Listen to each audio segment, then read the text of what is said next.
자, 지금부터 덕현중3 국어 기출분석을 한번 해볼 텐데 덕현중3 같은 경우는 출판사가 미래입니다. 작년 기말고사 시험 문제는 총 24문제가 출제가 됐습니다. 뭐 그렇게 많진 않죠. 그리고 객관식만, 그리고 선택형 문제로만 출제가 됐습니다. 뭐 전체적으로 총평을 하자면 무난하다. 좀 더 자세히 설명하자면 쉽다 그러면 쉬울 수 있지만 선생님한테 쉬울 수 있지만 학생한테 어려운 거 아니에요 라고 할 수 있겠죠. 그런 게 아니라 우리가 알고 있는 그 국어 이론을 헷갈리게 넣느냐, 많이 흔들어 놨느냐, 아니면 그대로 출제했느냐, 이걸 따져봤을 때 국어 이론을 그대로 출제한 문제가 많다라고 할 수가 있어요. 그래서 난이도는 쉽다라고, 무난하다라고 얘기할 수 있는데, 근데 중요한 건 무난하다 하지만 응용 문제가 많다라는 거죠. 심화 문제보다는 응용 문제, 그러니까 깊이 있는 문제보다는 우리가 알고 있는 내용을 바탕으로 해서 다른 걸 적용할 수 있는 문제, 그 문제가 많이 출제되었다라고 얘기할 수가 있어요. 그러면 시험 문제에서 좀 대표할 만한 문항들을 몇 문항 살펴보고 기말고사를 어떻게 준비해야 될지 살펴보도록 할게요. 첫 번째 살펴볼 문항은 3번 문항을 한번 같이 살펴보면 딱 봐도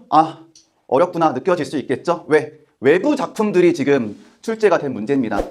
A와 관련된 표현 방법을 사용된 외부 작품 문제. 이 표현 방법과 관련된 외부 작품은 그래도 C 내용을 물어보는 게 아니야. 표현 방법이야. 그렇기 때문에 표현 방법과 같은 걸 찾는 거는 내용을 물어보는 것보다는 좀 더 쉽게 접근할 수 있지 않을까 생각이 듭니다. 자, 그러면 다음 문제 13번, 15번, 18번 문제인데 왜 이거 세 개를 묶었냐? 우리가 배우고 있던 국어 이론을 응용한 문제, 문법 응용 문제가 되겠죠. 그러니까 우리가 한글의 의문을 지금 시험 봤을 텐데, 그리고 우리가 지금 시험 봐야 되겠죠. 의문. 그 한글 자음표, 모음표와 관련된 단어들을 응용해서 제시하고 있는 문제예요. 엄청 많죠?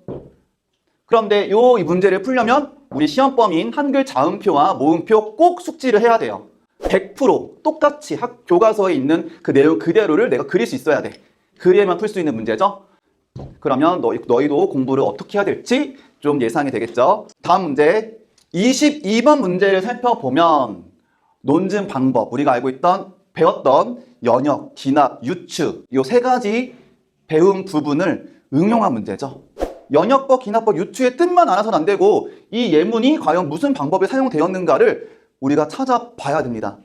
자, 그래서 좀 학생들이 공부를 깊이 안 한 친구에게는 어렵게 다가올 수가 있는 문항이니 이런 문제 유형도 출제가 되었습니다. 다음 24번 문항을, 이게 마지막 문제였는데 24번 문항을 보면 광고 두 편이 지금 나오는데 이 광고 교과서 없는 광고죠. 그렇기 때문에 시험 보다가 갑자기 숨이 턱 막힐 수가 있다라는 거죠. 하지만 처음 보는 작품이든 처음 보는 어떤 지문이든 간에 꼼꼼하게만 읽으면 너희가 충분히 풀 수 있다는 자신감을 꼭 갖길 바래요. 당황하는 순간 내 능력을 발휘할 수 없어. 그러니까 지금 처음 보는 광고지만 꼼꼼하게 잘 읽으면 충분히 답을 찾을 수가 있는 문항이니 너무 어렵게만 생각하지 않았으면 좋겠습니다. 자, 그러면 이번 시험은 어떻게 다가가는 게 좋냐? 이 시험지를 바탕으로 얘기하자면 일단 우리에게 제공하는 문제가 있죠. 학교 시험 문제가 미리 알려주는 부분, 바로 학습활동이죠. 이 학습활동 문제가 시험 문제가 되는 경우도 많고요. 그러니까 일단 가장 기초는 학습활동 공부 철저하게 해서 완벽하게 숙지를 했으면 좋겠고, 자, 두 번째 시와 소설 그리고 문법 기본 문제에 익숙해라. 이 말은 무슨 말이냐? 깊이 들어간다고 고난도 문제나 심화 문제를 굳이 억지로 풀 필요는 없다는 거죠. 기본 문제를 두세 번 반복해서 기본 문제에 나와 있는 정답들을 우리가 다 외울 수 있을 정도로 그 기본 문제에 익숙해져 있어야 합니다. 사실 우리 미래인 국어 문제를 풀 수 있는 자료가 자습서, 평가 문제집, 올리드 정도 그게 많지 않죠. 그러니까 출판사와 관련된 문제를 풀더라도 거기 나와 있는 기본 문제를 꼭 숙지했으면 좋겠습니다. 자, 이 두 가지만 잘해도 문학이나 문법적인 부분에서 80점 이상은 충분히 나오지 않을까라고 생각이 듭니다. 그러면 추가적으로 뭘 조금 더 해야 되냐? 아까 얘기했듯이 이 문법 자음표, 모음표 이번에 시험 범위 들어갈 텐데 100% 암기가 들어가야 합니다.